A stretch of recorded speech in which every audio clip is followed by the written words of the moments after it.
नमस्ते दोस्तों, स्वागत है आपका वॉइस ऑफ साइलेंस में, जहां हर खामोशी कुछ कहती है। हमारी आज की कहानी एक बेहद ही भावनात्मक और प्रेरणादायक कहानी है। ये कहानी आपके दिल को छू जाएगी।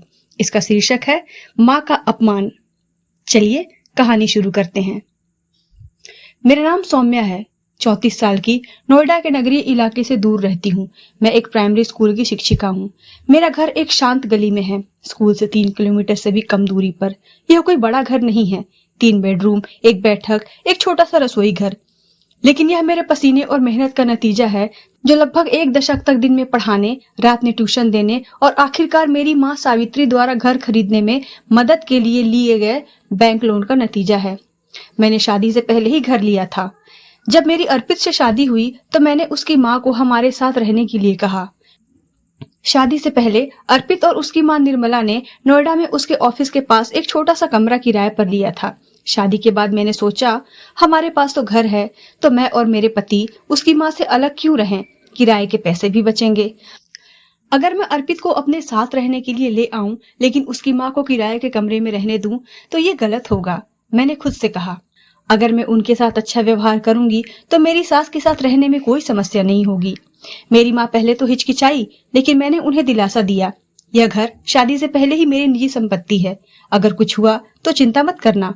मैं गलत थी और मेरी गलती बहुत महंगी पड़ी।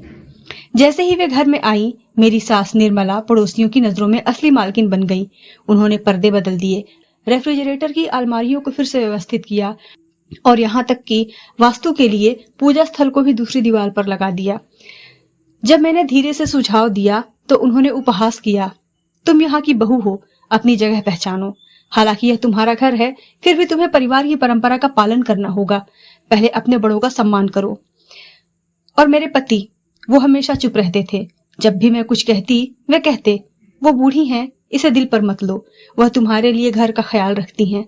मैंने बहस करना बंद कर दिया। मैंने खुद से कहा कि धैर्य रखने से काम बन जाता है, लेकिन कभी कभी आपके धैर्य को कमजोरी समझ ली जाती है। उस शुक्रवार मेरी माँ ने गांव से फोन किया। उनकी आवाज साफ थी, सौम्या, मैं नहर से ताजी सब्जियां तोड़कर लाई हूँ, कल तुम्हारे और दामाद जी के लिए ला रही हूँ। मैं खुश हो गई। ठीक है, चलो, मैं माँ जी को बता दूंगी। आज दोपहर में फ्री हूँ, बहुत समय हो गया जब हम दोनों ने साथ खाना खाया हो। मैंने अपने पति को कॉल किया, मेरी माँ कल दोपहर को आएंगी, प्लीज उन्हें ले आइएगा। उन्होंने रूखेपन से जवाब दिया, ठीक है। अगले दिन अपनी एक्स्ट्रा क्लास के बाद मैं सुपरमार्केट में कुछ फल खरीदने रुकी और जल्दी से घर चली गई। जब मैं गेट के अंदर दाखिल हुई, मैंने देखा कि बरामदे में कुछ मेहमान आए हुए हैं, लेकिन उन मेहमानों में मेरी माँ नहीं थी। मेरी सास के कोई पुराने रिश्तेदार थे, जिन्हें मैं अच्छे से जानती भी नहीं थी। मेरी सास वहीं पर बैठी उनसे मीठी मीठी बातें कर रही थी और सामने टेबल पर तरह तरह के नाश्ते, कचौड़ी, समोसे, दम आलू, पुदीने की चटनी और कुछ मिठाइयाँ रखी थी। वह नाश्ते की खुशबू जानी पहचानी सी लग रही थी। एक पल को दिमाग में आया, माँ। फिर मेरी नजरें माँ को ढूंढने लगी। माँ हॉल में कहीं नहीं दिख रही थी। मेरी सास मुझे देखकर बनावटी मुस्कान के साथ मुस्कुराई और बोली, अरे बहू, तुम आ गई, चलो आओ, तुम भी थोड़ा नाश्ता कर लो। मैंने कहा, नहीं, मैं थकी हूँ, फ्रेश होकर आती हूँ। मेरे दिमाग में बार बार यही ख्याल आ रहा था कि माँ घर नहीं पहुंची, कहीं रास्ते में अटक गई या क्या हुआ। तभी मेरी नजर रसोई पर पड़ी। वहां कोई बुजुर्ग महिला कचौड़ियां तल रही थी। मैंने दरवाजे से देखा तो स्तब्ध रह गई। मेरे मुंह से निकला, माँ। माँ मेरी तरफ पलटी और धीरे से मुस्कुराते हुए बोली, बेटी, तू आ गई, देख मैंने कितने प्रकार के पकवान बनाए हैं।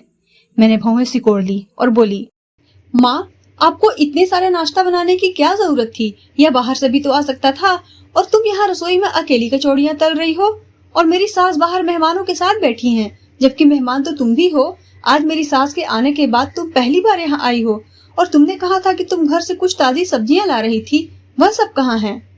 माँ ने कुछ नहीं कहा, बस नजरें नीचे कर ली और वापस से कचौड़ियां तलने लगी।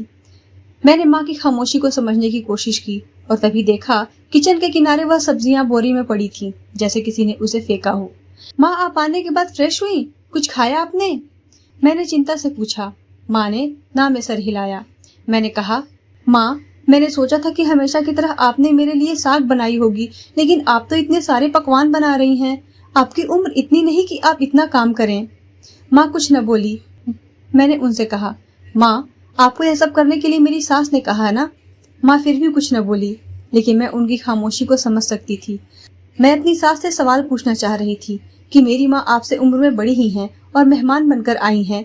आप बाकी मेहमानों के साथ इनकी भी मेहमान नवाजी करने के बजाय उन्हें यहाँ नौकरों की तरह खाना और नाश्ता बनाने के काम में लगा दिया है। मैं बस मेहमानों के जाने का इंतजार कर रही थी और खून का घूंट पीकर खड़ी थी। तभी मेरी सास ने आवाज लगाया, बहू देखो कचौड़ियाँ बन गई हो तो और कचौड़ियाँ ले आओ, भाई साहब को कचौड़ियाँ बहुत पसंद आई हैं। मैं कचौड़ियाँ लेकर बाहर गई। सब बड़े चाव से नाश्ता कर रहे थे। तभी एक बुजुर्ग आदमी ने कहा, वह आपकी काम वाली बहुत अच्छा नाश्ता बनाती है। मेरा तो जैसे वहीं खून खौल गया। मैंने अपनी सास की तरफ देखा सवाल भरी नजरों से। काम वाली? इससे पहले कि मैं फट पड़ती, मेरी सास बीच में कूद पड़ी। अरे वो काम वाली नहीं, मेरी बहू की माँ है। उन मेहमानों ने आश्चर्य भरी आंखों से मुझे देखा और एक बार रसोई की तरफ मेरी माँ को। मेरी माँ एक सीधी सादी गांव की औरत की तरह है। साड़ी में पिन नहीं है, आंचल को कमर के पास दबाकर ही काम करती है। कोई दिखावा नहीं। उनकी नजरें साफ बता रही थी कि जैसे मैं कितनी स्टैंडर्ड वाली हूँ और माँ कितनी गंवार। पर मुझे अपनी माँ पर गर्व है। मैं बस किसी तरह इन मेहमानों के जाने का इंतजार कर रही थी, लेकिन पता चला कि वो रात में यहीं रुकने वाले थे। 2 औरत और 2 आदमी। एक मेरी कोई बुआ सास और उनके पति और दूसरे कोई मेरी चाची सास और उनके पति।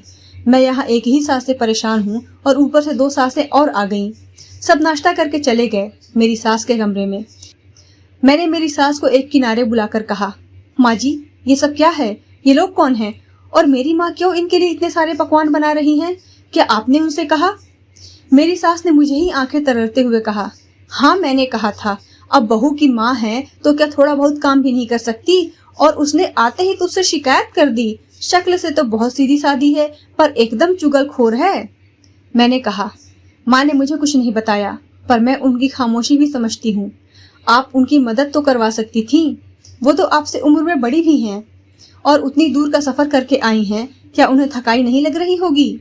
उन्होंने ताना मारते हुए कहा, अरे बड़ी आई मुझे सिखाने वाली, अपनी हद में रह, मुझे ज्यादा ज्ञान मत दे। 4 कचौड़ियाँ क्या बना ली इसकी माँ ने, मेरे सर पर ही नाचने लगी। मैं लड़के की माँ होकर खाना बनाऊं और तेरी माँ यहाँ मेहमान नवाजी करवाए। और वैसे भी वो इस घर की मेहमान थोड़े है, उसने ही तो ये घर तुझे दिलाया है, तो अपने घर में काम तो करना ही पड़ता है।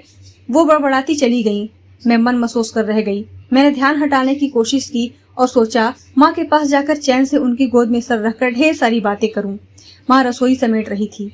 मैंने उनसे कहा, माँ ये सब छोड़ो, ये बाद में हो जाएगा। चलो मुझे तुमसे बहुत सारी बातें करनी है। मैं कमरे में अपनी माँ की गोद में सर रखी ही थी कि मेरी सास की आवाज आई, हे भगवान, यहाँ पूरा रसोई फैला है, किसी ने समेटा तक नहीं। बेटी तो नकारा है ही, माँ भी वही निकली। मुझे गुस्सा तो बहुत आया पर मैं घर में कोई तमाशा नहीं चाहती थी। मेरी माँ चेहरे में उदासी लिए जाने लगी। मैंने उन्हें रोका, माँ आप आराम करिए, मैं जाती हूँ। मैं रसोई समेटने लगी। तब तक मेरे पति आ गए। वो कमरे में गए तो वहाँ माँ थी। वो थोड़ा असहज हो गए। वहाँ से सीधे मेरे पास आए और धीमी लेकिन गुस्से भरी कठोर आवाज में कहा, तुम्हारी माँ हमारे कमरे में क्या कर रही है? उन्हें थोड़ी भी तमीज नहीं कि बेटी दामाद के कमरे में ऐसे नहीं रहा जाता। मैंने उन्हें समझाया, अरे वो आप नहीं थे ना, इसलिए मैं अभी उनको उनके कमरे में भेजती हूँ। तब तक माँ वहाँ आ गई। शायद उसे पता चल गया था कि मेरे पति उनके कमरे में रहने से खुश नहीं है। मैंने जल्दी से रसोई का काम निपटाया। सोचा अब माँ के साथ थोड़ा समय बिताती हूँ। हम माँ के कमरे में जाने ही वाले थे कि फिर से सास की आवाज आई। अब रात का खाना बनाने की बारी थी। वो बाहर आई तो एक लंबी लिस्ट बताई रात के खाने की। दाल फ्राई, कढ़ाई पनीर, मिक्स वेज, जीरा राइस, खीर, हरी चटनी, पूड़ियाँ। खाने का मेनू बताकर वो फिर गप्पे मारने चली गई और जाते जाते 5 कप चाय का ऑर्डर अलग से। ये भी नहीं सुना कि हम क्या बनाना चाहते हैं, माँ क्या खाना चाहती है। आखिर वो भी तो महीनों बाद मुझसे मिलने आई थी। मैंने और माँ ने मिलकर खाना बनाया। सास रसोई में झांकने भी नहीं आई। मेरे पति को भी ये बात अजीब नहीं लग रही थी कि उनकी माँ आराम से गप्पे मार रही है और मेरी माँ यहाँ रसोई में लगी है। हम दोनों माँ बेटी ने खाना बनाया, सबको खिलाया, रसोई समेटी। अब मैं और माँ फ्री थे। हमने सोचा माँ के कमरे में जाकर वहीं बातें करेंगे, पर जब हम वहाँ गए तो मेरी बुआ सास फूफा जी के साथ थी। हमने सोचा कोई बात नहीं, गेस्ट रूम में चलते हैं, पर वहाँ चाची जी और चाचा जी थे। मेरा पारा धीरे धीरे बढ़ रहा था। मैं सीधे सास के कमरे में गई। मेरी सास आराम से मोबाइल में लगी थी। मैंने उनसे थोड़ा सख्त लहजे में पूछा, माँ जी आपने मेरी मम्मी के कमरे में बुआ जी और फूफा जी को क्यों भेजा? वो तुरंत उठकर बैठ गईं और बोली, अब मेहमान को क्या सोफे पर सुलाऊंगी? मैंने कहा, और गेस्ट रूम वो भी खाली नहीं है? हाँ, तो तेरे चाचा चाची को कहाँ भेजती? अब मेरा गुस्सा कभी भी बर्दाश्त से बाहर हो सकता था। मैंने कहा, तो मम्मी कहाँ जाएंगी? ये घर इन्होंने ही मुझे दिया है और इनके लिए ही इस घर में अब जगह नहीं है। सास ने तुनक कर कहा, ये कौन सी बहुत बड़ी समस्या है? रसोई में सुला दे, वहीं प्लेटफॉर्म के सामने चटाई डाल दे, 1-2 दिन की तो बात है। मैं फट पड़ी, माँ जी, आपको पता भी है आप क्या बोल रही हैं? मेरी माँ 1-2 दिन के लिए आई ही है, ये घर उसका है, इसलिए उनका एक अलग कमरा है जहाँ वो कभी भी आके रह सकती हैं। अब वो रसोई में सोएंगी? फिर सास ने जो कहा उससे मैंने अपना आपा खो दिया। उन्होंने कहा, अरे 2 दिन चटाई में सोकर मर नहीं जाएगी तेरी माँ, और तब से लगा रखा है उनका घर है तो क्या सर पे बैठा लूं? मेरा बेटा भी तो दामाद है इसका, तो क्या उसका कोई हक नहीं? एक तो शर्म भी नहीं आती, बेटी दामाद के घर मुंह उठाकर चली आई हैं। दूर खड़ा मेरा पति ये सब सुन रहा था, उसने एक शब्द नहीं कहा। फिर मैंने खुद ही एकदम कठोर स्वर में कहा, माँ जी, आप अपने मेहमानों को लेकर निकलिए यहाँ से। उन्होंने आश्चर्य भरे भाव से कहा, क्या कहा? जरा फिर से बोलना। मैंने और भी सख्त और तेज आवाज में कहा, मेरे घर से निकल जाइए अपने मेहमानों को लेकर। मेरा पति, जो अभी तक चुपचाप कोने में खड़ा तमाशा देख रहा था, वह तुरंत आ गया। यह तुम क्या कह रही हो? माना कि यह घर तुम्हारे नाम पर है, इसका यह मतलब नहीं कि तुम मेरी माँ को इस तरह बेइज्जत करके निकालो। मैंने अपने पति की तरफ मुड़कर गौर से देखा, फिर ठंडी आवाज में कहा, जब इतनी देर से तुम्हारी माँ बकवास कर रही थी, मेरी माँ को बेइज्जत कर रही थी और पता नहीं कितने गंदे गंदे शब्द उनके लिए इस्तेमाल किए, तब तुम्हारे मुंह में ताला लगा था, और जब खुद की माँ की बारी आई तो जुबान खुल गई। अगर तुम्हें ज्यादा तकलीफ है तो तुम भी इनके साथ निकलो, मुझे कोई नहीं चाहिए। मेरी माँ के साथ आज तक अकेली बहुत अच्छे से रह रही थी, आगे भी रह लूंगी। अगर तुम्हें मेरी जरूरत होगी तो आना, वरना मुझे तुम्हारी कोई जरूरत नहीं। मेरी सास की आवाज में अब थोड़ी नरमी आई। उन्होंने कहा, बहू, इस तरह से गुस्से से कोई फैसले नहीं लिए जाते।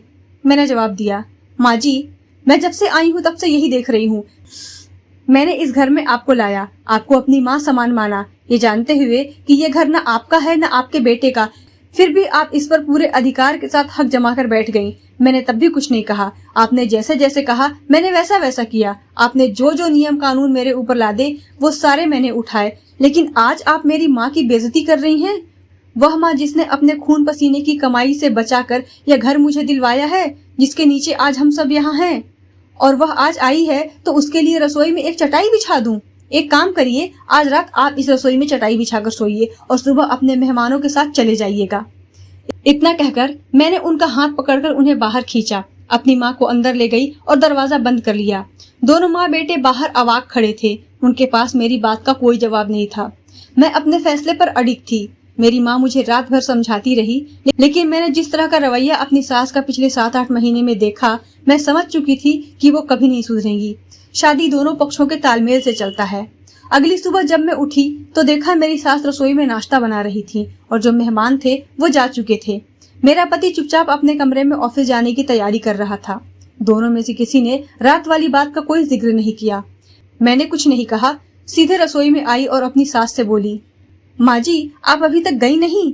मैंने कहा था ना कि सुबह होते ही आप चले जाइएगा। मेरी सास ने आंखों में आंसू भरकर रुआंसे आवाज में कहा, मैंने कल रात में तुम्हारी माँ के लिए जो भी शब्द कहे उसके लिए मैं माफी मांगती हूँ।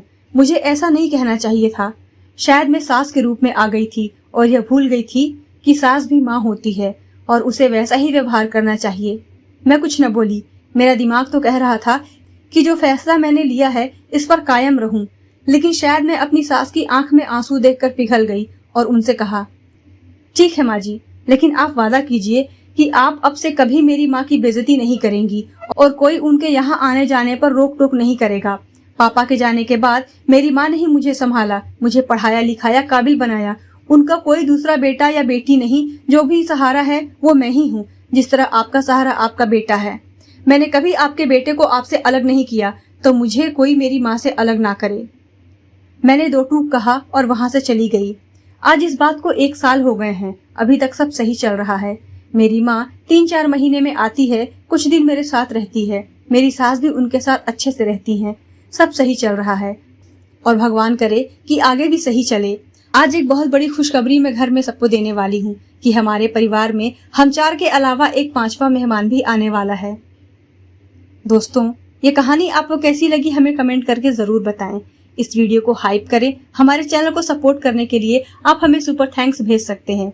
इस वीडियो को अपने दोस्तों रिश्तेदारों के साथ शेयर करें और हमारे चैनल को सब्सक्राइब करना बिल्कुल न भूलें। साथ में ये भी बताएं कि आप भारत के किस कोने से इस वीडियो को देख रहे हैं। राधे राधे।